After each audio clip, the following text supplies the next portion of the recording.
If you're not sure what you desire, you're constantly chasing the next goal.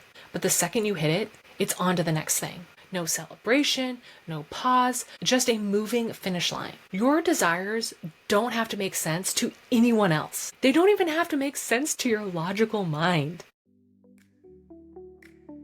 Hello and welcome to Rebel to Rise, where business meets human design. I'm Erin Hines, your darn good business coach, here to help you break the rules, trust your instincts, and own your brilliance unapologetically. In this space, we blend the power of human design with real-world business strategy so you can ditch the shoulds, embrace your true self, and create a life and career that lights you up every single day. Ready to rebel, rise, and redefine success on your terms? Let's dive into today's episode. Hello, and welcome back. I am continuing this mini-series where each episode I want to ask you one question. Yes, just one question, because I want to give you time to ponder it. Today's question might sound simple, but I want you to really sit with it. What do you actually desire? Not what you think you should want, not what your parents want for you, not what Instagram tells you you want. I mean you. What do you actually desire? And yes, this question might seem simple, but when I ask my clients this, most of them don't actually know what they desire. Because when I ask, what do you desire? I'm not talking about more money, a house, a vacation. I'm talking about deep down, what do you desire? What are you striving for based on everything you're doing? What is the purpose? What do you desire? What are you living and striving for in life? For me, when I asked myself this question, the answer did not come to me right away. But the more I sat with it, the more I realized I desire freedom. Freedom to be myself. Freedom to enjoy life. Freedom to devote myself to what excites me. Freedom to have good health, a happy family. Freedom to nap, lay in the sun, and read my book all day. For me, my deepest desires all tie back to freedom. And that freedom can manifest for me in many different ways, and it might have nothing to do with money. But here's the thing. For years, I didn't know that. I was chasing other people's version of success. Money, lavish vacations, a big house. But the more I strived for those things, the less fulfilled I felt. It might look good on paper, but it did not feel good to me. And yeah, those things are nice, don't get me wrong, but it wasn't the deep down desire I was craving. If I was working all day, how would I be able to enjoy the money, the vacations, the big house? So that's why I desire freedom. And from my experience, finding what I truly desire did not happen instantly. So I really know what it looks like when you're out of touch with your desires.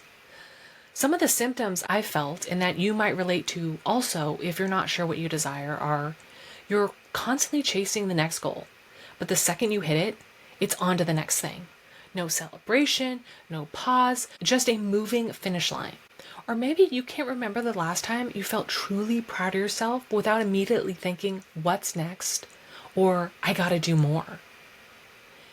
Or maybe when someone asks you, what do you really want? You freeze. And that is exactly what I did. I froze. Because deep down, I wasn't sure if my answer was my desire or someone else's expectations of what I should desire or what I should want in life. If you're nodding along to some of these symptoms, remember, there's nothing wrong with you. It's not that you're broken, it's conditioning. And it's really common. As we move through life, we're conditioned to think a certain way, be a certain way. And that might not actually be what we want, not how we naturally want to express ourselves. And this is really common.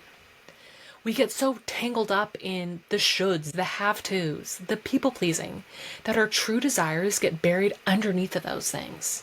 And I know all this because, like I've said, I've been there. For years, I had a list of goals that looked great on paper. They were the kind of goals that got me compliments, made people say, wow, you're really doing something big. But those goals didn't light me up. They were a struggle to reach because I was pushing myself. These goals were shoulds. Those things I absorbed from mentors, from the online business world, from university, even from my own ideas of what success was supposed to look like. What I've learned over the years is it's impossible to feel fulfilled if you're building a life around other people's desires. It doesn't matter how shiny the achievement looks if it's not truly yours, because it's going to feel empty when you achieve it. So here's a simple exercise you could try today. Take 10 minutes. Grab a notebook and write down everything you think you want right now. In business, in life, in relationships, anything you could think of. Do not filter it. Just dump it all out. No judgment, no shame. Put it out there. And then go back through that list and cross out anything that comes from I should, I have to, or that's what people expect of me. What's left on that list is the beginning of your true desires. And those are your compass. This might sound scary, but the more you move from a place of desire, the more you're going to be able to manifest in your life. It's about what you want. It's not about what so-and-so tells you. It's about what you desire. And the more you move from this place, the easier it will get. And yes, it might feel messy at first. You might question, how will this happen? But like I said last time, you cannot control the future. You cannot go above God, the universe, or whatever you believe in. You have to trust your desires. Your desires were put inside of you for a reason. Your desires are what you're here to fulfill. And the more you fulfill your desires, it'll overflow into all of those around you. And the world will just be a better place. I also want to be really honest that this can feel so uncomfortable. It is so uncomfortable to put yourself first, to put your desires first. Because sometimes the things you truly desire are really different from the path you've been on. We're taught to work hard, be the last to leave the office, push, push, push.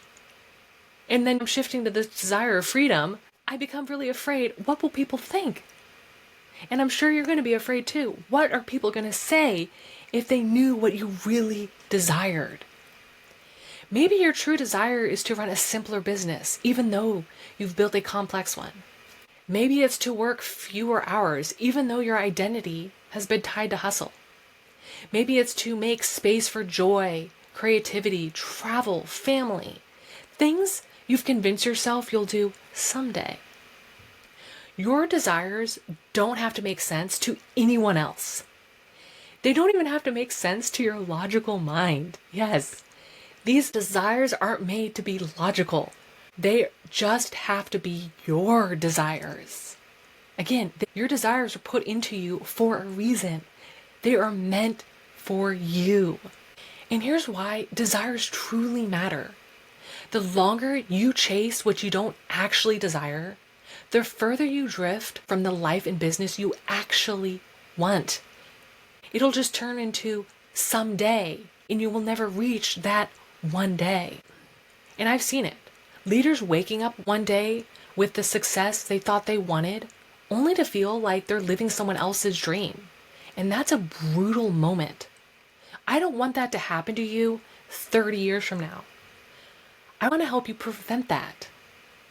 Because the good news is, you don't have to wait for a major breakdown and a brutal moment, like an explosion, to start listening to your desires.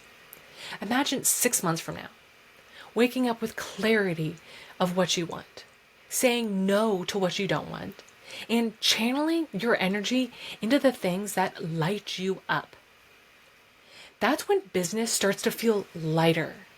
That's when leadership feels natural.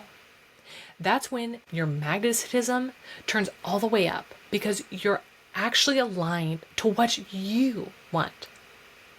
And this is exactly the work I do with my clients, helping them strip away the conditioning trusting their design and building a business around their real desires, not the fake ones the world sold to them. And I want you to know, when I was first asked to say my desires, my mind went blank. Nothing, literally nothing was coming to me. Yet the more I kept asking myself over a series of days and weeks, what do I desire? What do I desire? What do I desire? The answers slowly came to me. So do not worry. Do not shame yourself. Don't think something is wrong if you're not sure what your desire is yet. Keep giving yourself space to ask the question, and the answer will come. So here's your challenge this week. Ask yourself, what do I actually desire? Write it down. Be brave enough to cross out what doesn't excite you, and give yourself permission to want what you want. Because your desires are not random. They're clues. They're the breadcrumbs leading you towards a business and life that you dream of. Until next time, keep rebelling, keep rising. Thank you for joining me on today's episode of Rebel to Rise, where business meets human design. I hope you feel inspired to break free from those shoulds in your life and trust your inner compass as you create a life and business that truly lights you up. Remember, every day is a chance to rebel against the ordinary and rise into your authentic power. If you enjoyed this episode, please subscribe, leave a review, and share it with a fellow rebel who is ready to lead their lives unapologetically. Until next time, keep trusting your intuition, keep breaking the rules, and most importantly, keep rising.